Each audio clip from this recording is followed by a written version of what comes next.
여러분 1월 셋째 주죠. 1월 셋째 주입니다. 제가 생각을 해봤습니다. 인생과 신앙은 단거리 달리기가 아니고 장거리 달리기 중에 마라톤으로 많이 비유를 하는데 1월 셋째 주라고 하면 마라톤으로 얘기할 때 얼만큼 뛴 것인가?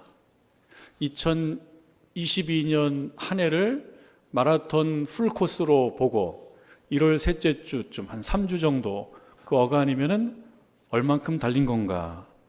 이렇게 계산을 한번 해보니까요. 뭐 정확하지는 않습니다만 대략 한 2km 정도를 뛴 거예요. 2km 지점쯤에 있는 것입니다. 생각해 보니까.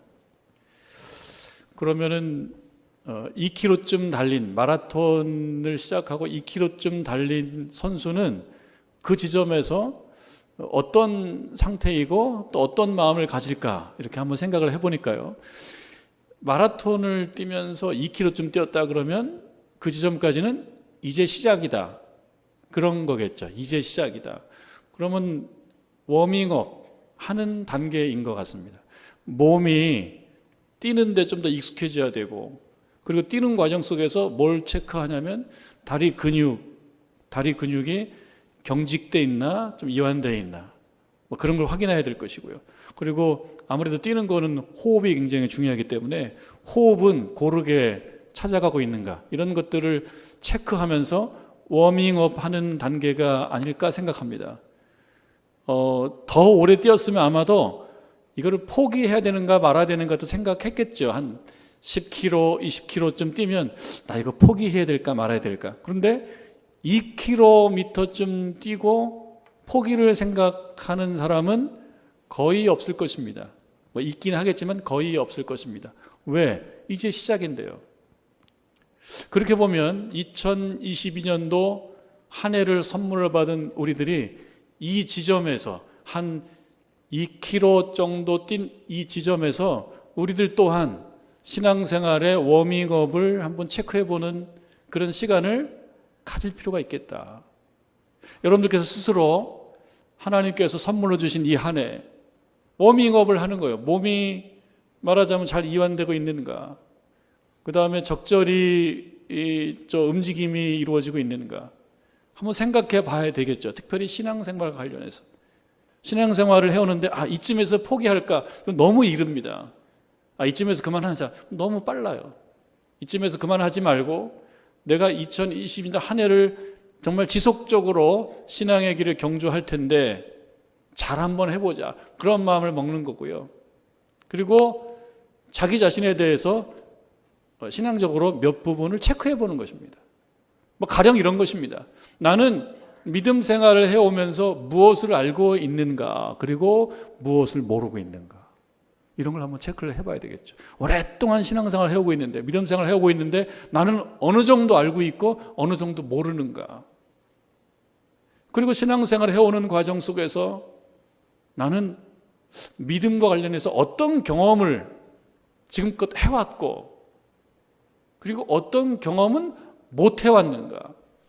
이런 것을 한번 자문하고 답해보고, 모르는 것과 경험하지 못한 것, 그것을 알고자 하고 경험하고자 하는 마음에 있는지를 체크해보고, 적극적으로 알려고 하고 경험하려고 하는 마음을 먹는 것, 이 시점에 그런 워밍업은 필요하겠다. 매우 의미 있는 일이겠다. 이런 생각을 해보게 됩니다. 마치 사도 바울이 에베소 지역의 복음 전도를 하는 과정 중에 몇 사람의 신자, 몇 사람의 제자를 만나서 그들에게 하는 질문을 우리에게 하듯이 말이죠. 어떤 질문이냐면요, 너희가 믿을 때에 성령을 받았느냐, 그렇게 묻고 있거든요. 너희가 믿을 때 성령을 받았느냐, 이게 중요하기 때문에 묻는 겁니다. 중요하기 때문에. 이건 사도 바울의 질문이기도 하지만 또 한편으로서는 우리가 우리 자신들을 향해서 하는 질문이어야 하기도 한다는 겁니다. 언제요? 2022년도 2km쯤 달린 이 지점에서 나는 하나님을 믿을 때에 성령을 받았는가? 이 질문을 한번 해보는 것은 매우 의미가 있는 일이다. 그런 생각을 해보게 되는 것입니다. 아볼로가 고린도에 있을 때에 이렇게 됩니다. 19장 1절에 아볼로가 고린도에 있을 때에, 아볼로는 지금 고린도에 있습니다. 그리고 사도 바울이 윗지방을 다녀 에베소에 왔습니다. 근데 여러분 18장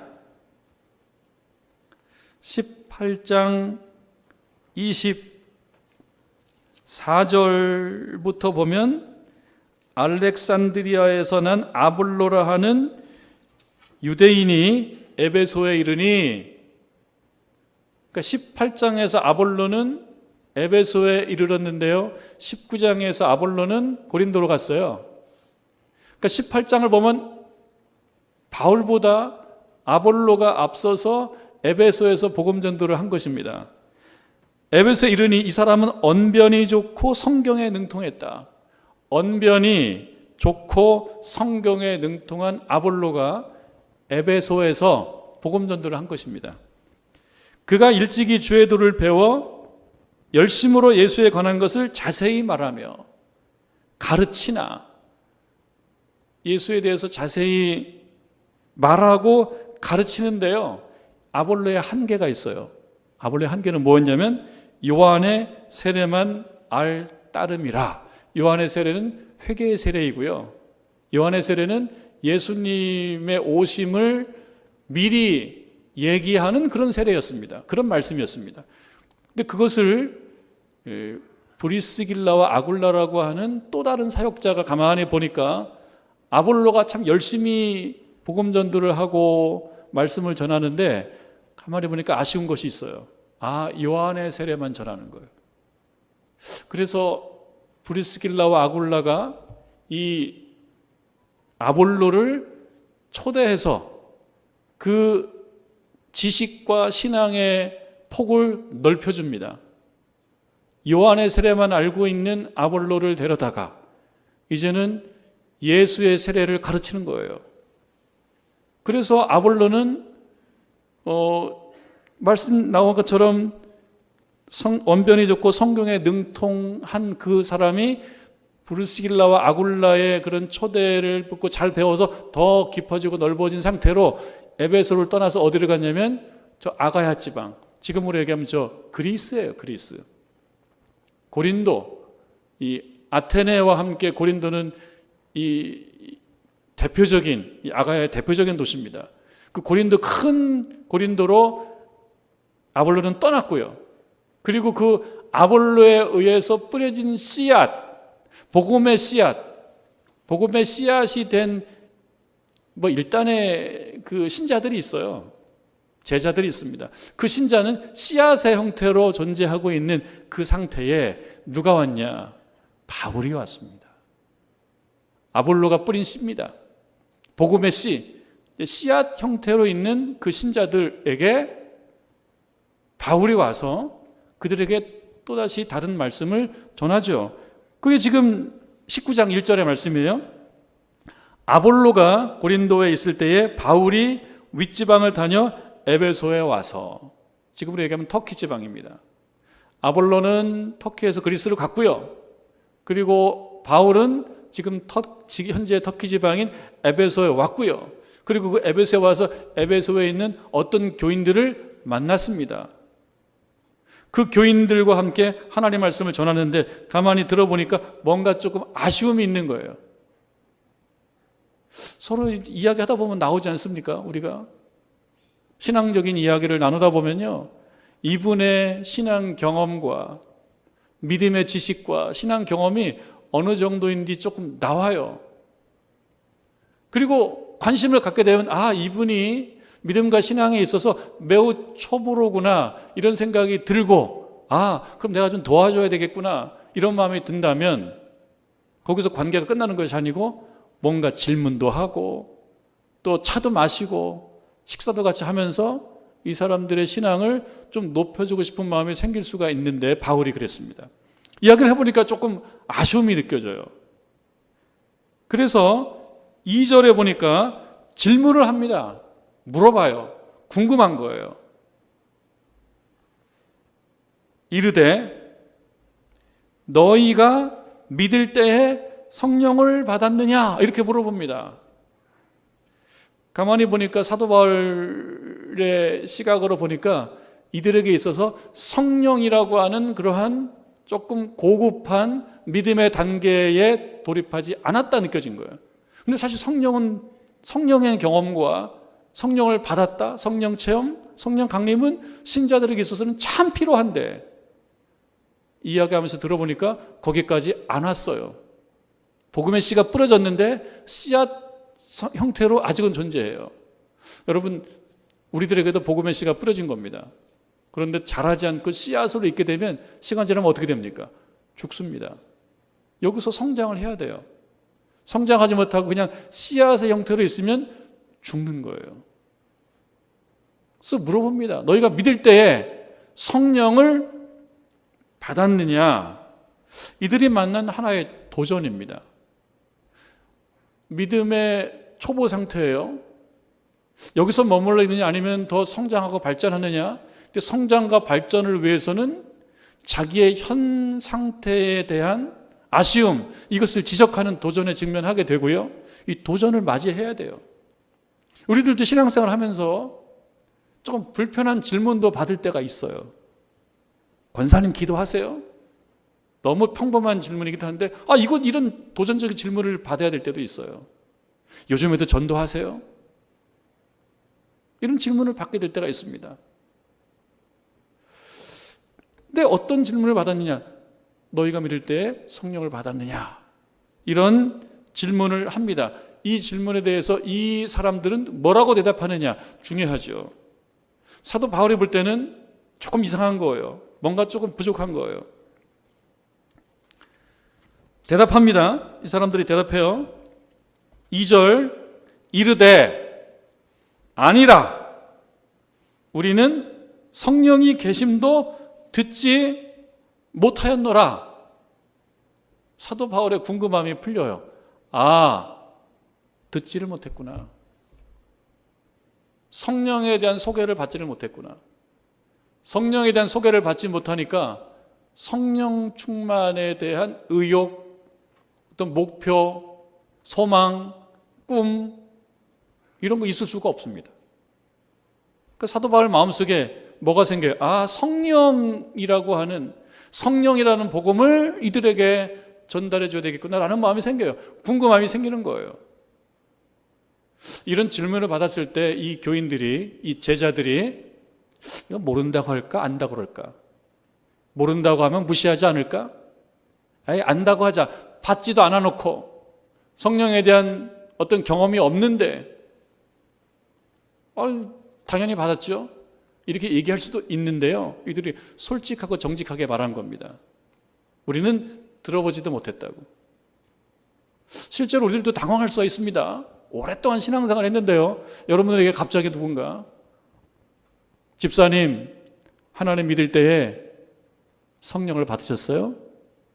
우리가 성령이라는 말이 얼마나 익숙한 말입니까? 얼마나 오랫동안 들어왔던 말입니까? 근데 그런 질문을 받으면 어때요? 너무 익숙하고 너무 쉬워서 아는 것 같지만 또 한편으로는 어때요? 자신감이 있습니까? 조금 어려운 질문일 수도 있습니다. 이어령 박사께서 쓰신 아드리어 이 사나를이라고 하는 수필집이 있는데 여기에 나오는 한 이야기입니다. 옛날에 수염이 길게 난 할아버지가 있었어요. 이 가슴까지 수염이 오는 할아버지가 있었는데 이 할아버지가 길을 걷다가 어린 아이를 만나요. 어린 꼬마를 만나요. 근데 이 어린 아이들은 발상이 또 아주 기기묘묘해요. 어른들이 관심 갖지 않는 이상한 관심을 갖고 있어요, 아이들은. 근데 이 어린 아이가 이 할아버지에게, 이 노인에게 물어요. 뭐라고 묻냐면 이 긴 수염을 보고 할아버지는 주무실 때 이 수염을 이불 속에 넣고 주무세요? 아니면 이불 밖으로 꺼내고 주무세요? 어른들은 관심도 없는 질문을 아이들에게는 그게 궁금했나 봐요. 그걸 물어봐요. 근데 할아버지가 대답을 못하는 거야. 내가 꺼내놓고 자는 건가? 내가 넣고 잤나? 꺼내고 잤나? 생각해 보니까 이 뭐라고 아리송한 거예요. 아리송한 거예요. 수염을 10년이나 길러왔고 그렇게 보면 이불을 수천 번을 덮었고 그랬는데 그 수염을 내가 어떻게 했는지 기억이 없어요. 그래서 이 할아버지가 이 꼬마에게 얘기합니다. 얘야, 내가 오늘 밤에 자보고 내일 알려줄게. 하루만 기다려라. 그렇게 대답을 해요. 그리고 그날 밤에 이 할아버지가 잠을 자면서 자기가 자기를 관찰합니다. 내가 수염을 넣고 자나 안 넣고 자나. 그래서 수염을 넣어봤는데 수염을 이렇게 이불 속에 넣으니까 답답한 거예요. 아, 나 꺼내놓고 자는 거 아니야 혹시? 그래서 어색해서 수염을 꺼내놔요. 꺼내놓는데 뭔가 좀 허전한 느낌이 들어요. 그래서 내가 이게 수염을 넣고 잤나 보다. 그 생각을 반복하면서 밤을 새요. 넣고 잤나 꺼내고 잤나 이걸 잘 모르는 거예요. 그리고 하루가 지납니다. 그리고 이 꼬마를 만나요. 그리고 얘한테 얘기합니다. 얘야, 모르겠다. 이렇게 대답을 했다는 거예요. 그러니까 뭐 이야기죠, 이야기. 무슨 이야기겠습니까?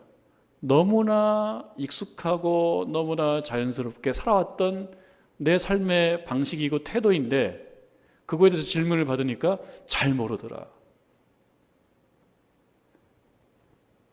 여러분들은 신앙생활과 관련해서 여러분 신앙의 수염을 이불 속에다 넣고 자십니까? 밖으로 꺼내놓고 자십니까? 이렇게 질문을 하게 되면 우리도 좀 당황스러워요. 예수님 밖에 있습니까? 예수님 안에 있습니까? 예수님이 여러분 가슴에 있습니까? 가슴 밖에 있습니까? 좀 아리송해요. 어려울 수가 있습니다. 이 사람들은 너희가 믿을 때 성령을 받았느냐라는 질문을 받고 몰라요. 우리는 들어보지 못했어요 라고 똑 떨어지게 대답을 했는데 우리들에게 이 질문이 주어진다면 뭐라고 대답할 수 있겠습니까? 여러분 믿으실 때에 성령을 받으셨습니까? 그러면 여러분들께서 잠깐만요 목사님 하룻밤 자보고 말씀드릴게요. 이렇게 얘기하고 하룻밤 자봤는데 뭘 모르겠어요. 그 다음날 잘 모르겠는데요. 근데 중요하기 때문에 묻는 것입니다. 사도 바울이 묻는 거예요. 너희가 믿을 때 성령을 받았느냐. 중요하기 때문에 신자라면 이 질문 앞에 서야 된다는 거죠. 여러분 믿을 때 성령을 받으시기 바랍니다. 이것이 답인 거죠. 믿을 때 성령을 받은 거예요. 뜨거움도 경험해야 되고요. 그리고 주의 영이 나를 이끌어 가시는 것도 일상을 살면서 경험해야 되고요. 그리고 성령 체험으로 인한 하나님의 놀라운 신비로운 은사들도 추구하고 받고 누려야 되고요. 아프고 힘들 때 주의 영이 함께하는 걸 느껴야 되고요. 그런 거 없이 신앙생활 하기가 힘들다는 거예요. 사도 바울은 그걸 아는 거예요. 너희가 믿을 때 성령을 받았냐? 안 받았으면 받아야 한다. 그게 단순 논리예요. 안 받았으면 받아야 한다. 여러분께서 똑같은 질문을 받으시고 저 모릅니다. 그러면 여러분 받으시길 바랍니다. 받으시려면 하나님께 나와야 됩니다. 그리고 하나님 앞에 고개를 숙여야 되고요. 하나님의 손길을 경험해야 됩니다. 사도 바울이 그 말을 듣고요. 그러면 여러분은 어떤 세례를 받으셨어요? 라고 물어보니까 이들이 대답합니다. 우리들은 요한의 세례를 받았습니다. 사도 바울이 알아차리죠. 요한의 세례? 요한의 세례는 무슨 세례예요? 회개의 세례이고요. 그리고 다시 그 이후에 오시는 예수님에 대한 말씀이고요. 그래서 얘기해요. 사도 바울이 요한은 백성들에게 자기 뒤에 오시는 분 곧 예수를 믿으라고 말하면서 자기 뒤에 오시는 예수를 믿으라 이렇게 얘기하면서 회개의 세례를 베풀었죠. 그러니까 여러분들은 무엇입니까? 회개의 세례를 배웠고 그 회개의 세례 속에는 뭐가 있느냐? 너희가 뒤에 오시는 예수를 믿으라. 그러니까 예수를 믿어야 된다. 예수는 뭘 믿는 겁니까? 예수는 그리스도이시다. 하나님께서 그를 이 땅에 보내셨고 십자가에 못 박혀 돌아가셨지만 부활하셨고 그분을 믿고 인정할 때에 우리들이 우리 하나님 앞에 자녀된 신분을 갖게 되고 이러한 것을 새롭게 배우고 믿는 것입니다. 이 말을 들었어요. 여러분 5절 말씀이 중요합니다. 5절 말씀이 참 중요해요. 그들이 듣고 들었습니다. 여러분 설교 말씀을 듣는 것처럼 그들이 듣고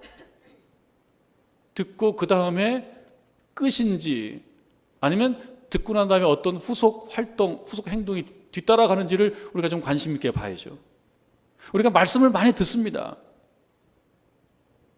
말씀을 듣고 어떻게 하는지 보실까요? 그들이 듣고 주 예수의 이름으로 세례를 받았다. 주 예수의 이름으로 세례를 받았다. 새로운 액션이 주어지는 겁니다. 여러분 말씀을 듣고 난 다음에 들은 것으로 끝나면 안 되고요. 듣고 난 다음에 내가 뭔가 부족함이 느껴지게 되면 그 부족함을 채워야 됩니다. 나와서 세례를 받아야 되고요. 그리고 기도의 체험과 은혜 체험을 해야 된다는 것입니다. 나오지 않고 알고 있는 것만으로 다 되는 건 아니에요. 내가 알고 있다라고 믿는 것과 내가 알고 있는 것은 다른 것입니다. 내가 할 수 있다라고 스스로 믿는 것과 실제로 할 수 있는 것은 다른 것입니다.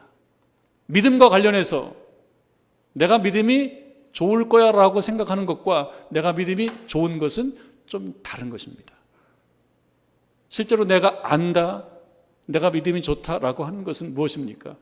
말씀을 듣고 세례를 받는 그 자리까지 나아가는 거예요.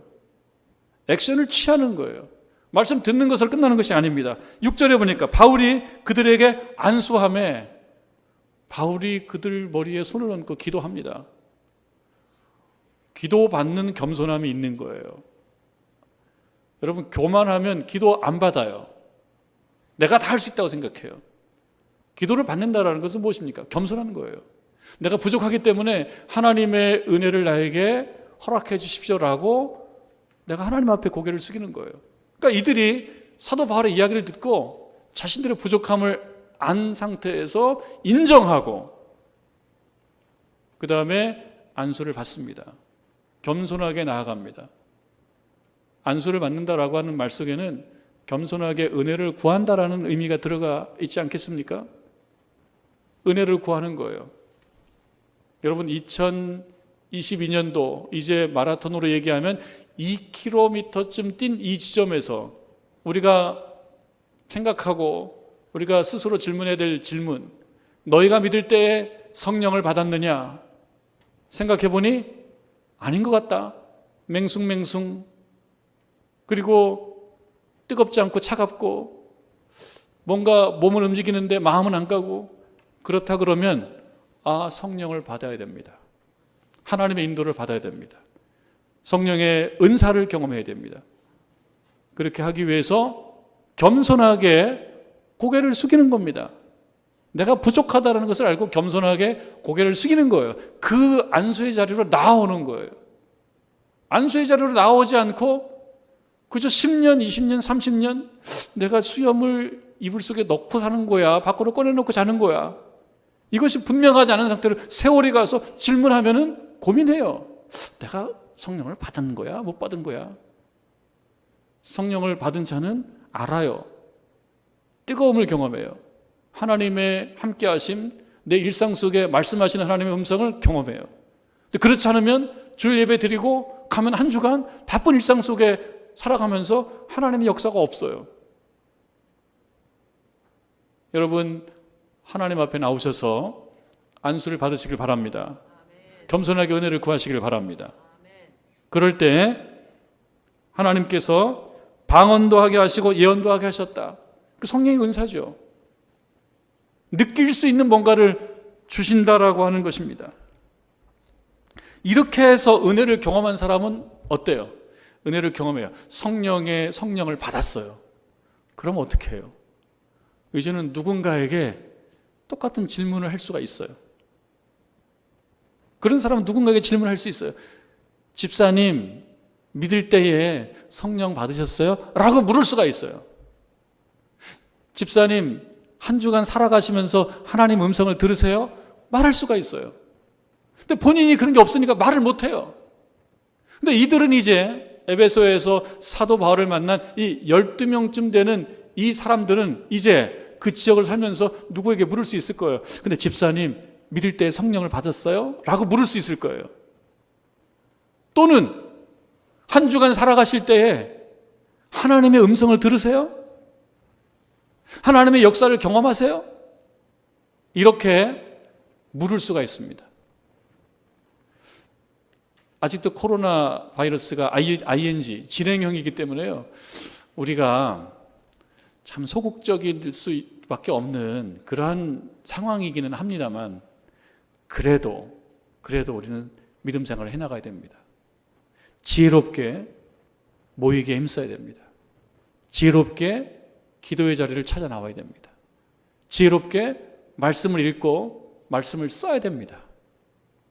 왜냐하면 멈출 수는 없어요. 여러분들의 믿음이 멈출 수는 없어요. 믿음 생활에 코로나 때문에 방황할 수는 없어요. 힘들어도 자리에 나와야 돼요. 읽어야 돼요. 기도해야 돼요. 찬양해야 돼요. 멈추면 어느 날 알 수가 없어요. 내가 신앙이 있는 사람인지 없는 사람인지 알 수가 없어요. 그리고 그렇게 해서 신앙 경험을 한 사람들은 이 시대에, 이 시기에 여러분 우리 교우들 중에 지금 잘 못 보시는 분들도 있습니다. 그런 분들이 지금 동영상 예배를 열심히 드리는 분들은 괜찮지만 나도 모르는 사이에 이렇게 좀 힘이 없이 성령 경험 없이 잊혀져 가는 교우가 있을 수 있어요. 구역장님을 왜 세웠습니까? 구역장님들이 전화하고 또 문자도 보내고 소식도 저에게 알려주고 우리 교구장님에게 기도 부탁도 하고 이렇게 하면서 여러분 우리가 이 어려운 시기를 잘 이겨나가야 됩니다. 포기함 없이 40.19km를 끝까지 완주를 해야 되는 것입니다. 우연하게 찬양 동영상 하나를 보게 됐어요. 대구의 한 교회에 초대받은 초청 성악가가 찬양을 부르는 영상을 우연히 보게 됐어요. 관심이 가는 거예요. 소프라노 아무개 초청 예배인데 관심이 가서 이렇게 보게 됐습니다. 찬양을 부르는데 참 은혜롭게 불러요. 신상호 씨가 작곡한 하나님의 은혜, 유명한 성가 하나님의 은혜를 소프라노 가수가 부르는데요. 찬양을 부르는데 가만히 보니까 눈에서 눈물이 뚝뚝 떨어져요.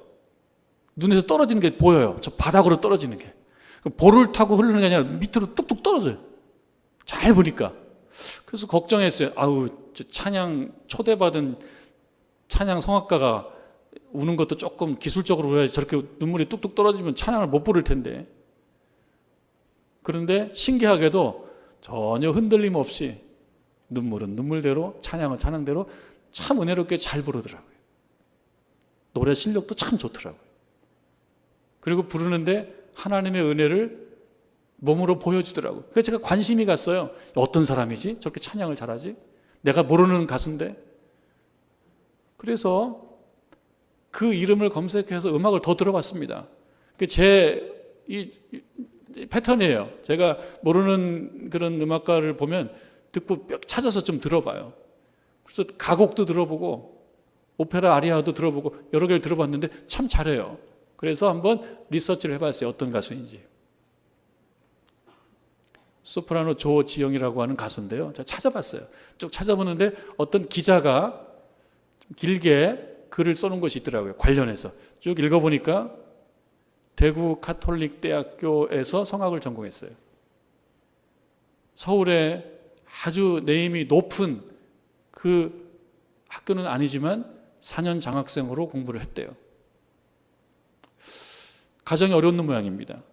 그래서 더 노래를 할 수 없는 상황이었던 모양인데 어머니의 헌신과 도움으로 독일 유학을 했다 그래요. 독일에서 전문 연주자 과정, 최고 연주자 과정, 그 유명한 하노버 음대에서 최고 연주자 과정, 지난 8년 동안 외국인이 뽑히지 않았다는데 그저 아주 우수하게 뽑혀서 공부를 잘했던 모양입니다. 그런데 이 가수에게는 꿈이 하나 있었는데 자기에게 노래의 꿈을 심어준 유명한 대가가 있습니다. 몽세라 까바에라고 하는 이 머리가 색깔이 검은 색깔로 알려져 유명하죠. 그리고 체구가 크죠. 지금은 돌아가셨어요. 몽세라 까바의 노래를 들으면서 깊은 감동을 받고 나도 저만큼 노래를 잘해야지 꿈을 줬던 그 몽세라 까바의 콩쿨이 있었던 거예요. 스페인에서 공부하다가 이제 내 평생에 저 대가 얼굴 한번 보는 게 소원이야. 그래서 알바를 해서 돈을 모아서 비행기 값을 마련해 가지고 타고 가서 콩쿠르에 참여를 했습니다. 10등 안에 들어야지 결승에 나갈 수 있고 10등 안에 들어야지만이 몽세라 까바이를 볼 수가 있는 거예요. 그래서 하여튼 최선을 다해서 10등 안에 들어갔대요. 그리고 결승에서 최종 성적은 3등을 했어요. 근데 콩쿠르이 끝났는데 사람이 찾아왔대요. 몽세라 까바이 선생님이 좀 보시자입니다. 그래서 정말 꿈에 그리던 자기의 영웅을 만났어요. 근데 칭찬을 받았어요. 미스 조, 당신이 사실은 1등이에요. 그런 칭찬을 받았답니다. 그리고 그 다음 해에 몽세라 까바의 50주년 기념음악회, 저 스페인 바르셀로나의 유명한 리세우 극장, 세계 5대 극장 중에 하나래요.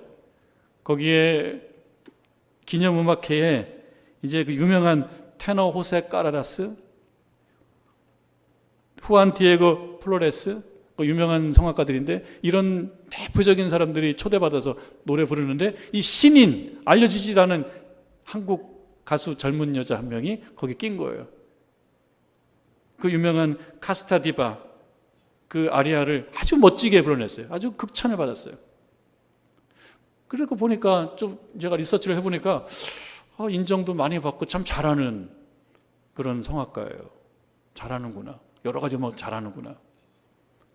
거기서 끝나는 게 아니라 제가 기사를 읽어보니까 눈에 꼭 들어오는, 마음에 꼭 와닿는 부분이 하나가 있습니다. 그걸 말씀드리려고 하는 겁니다. 이 소프라노 조지영 씨가 하는 말이에요. 그러나 이런 이력들이 중요한 게 아닌 것 같아요. 조지영 하면 그냥 소프라노 조지영이었으면 좋겠어요. 어디를 졸업하고 어디에서 무대를 섰고 누구하고 사진을 찍었고 누구의 사인을 받았고 이게 아니라 그냥 소프라노 아모게, 이렇게 불리는 것이 가장 단순하지만 원대한 꿈입니다. 그렇게 얘기를 하는 거예요. 저의 가장 큰 목표 중 하나는 그냥 소프라노 아무개, 다른 거 다 필요 없다는 거예요. 이 기사를 쓴 기자가 마무리를 어떻게 주냐면 이렇게 짓고 있어요. 삼성 이재용 회장의 명함에는 삼성과 이재용밖에 없습니다. 저는 뭐 그 명함을 본 적이 없으니까 모르겠는데 삼성, 이재용 이렇게만 있대요. 우리나라 가장 큰 기업이니까요. 어떤 프로필도 없대요. 그래서 하는 말이 소프라노 조지영은 소박하지만 원대한 꿈이구나. 왜냐하면 거기에 다 들어가 있다는 거예요. 소프라노 몽세라 까봐야 하면 다 알아주듯이, 다른 거 필요 없듯이 그 단순한 표현 속에 다 들어있다는 거예요. 그러면서 이 기자가 마지막에 이렇게 끝냅니다. 언젠가 그날이 오겠지 싶다. 왜? 그렇게 노력하니까. 그런 꿈을 가지고 그렇게 노력하니까 언젠가 그런 날이 오겠지 싶다. 그래서 제가 질문하는 겁니다. 그럼 나는, 그럼 우리는 신앙생활을 몇 년 했고 어디를 거쳐왔고 어떤 과정을 거쳤고 옛날에 이런 일이 있었고 라고 하는 것이 아니라 그냥 아무개 권사님, 아무개 장로님 하면 끝이어야 돼요. 그럼 머릿속에 뭐가 있어요? 아, 그분은 성령 충만하신 분, 은혜 충만하신 분, 다른 거 필요 없습니다.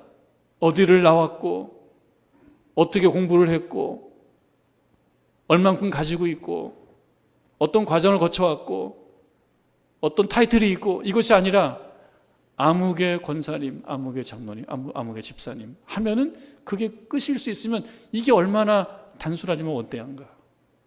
2022년도에 여러분 살아가시면서 이 꿈을 한번 꿔보시기 바랍니다. 다른 거 필요 없어요. 아무개 권사님 하면은 뭐예요? 성령 충만하신 분. 다른 수식어가 필요 없다. 소프라노 아무개가 그게 단순한 원대한 꿈이듯이 우리들도 아무개 권사님, 아무개 집사님 그 자체로 모든 걸 설명해 줄 수 있는 그런 순수한 신앙을 쌓아 올리는 2022년도가 되기를 주님의 이름으로 축원합니다.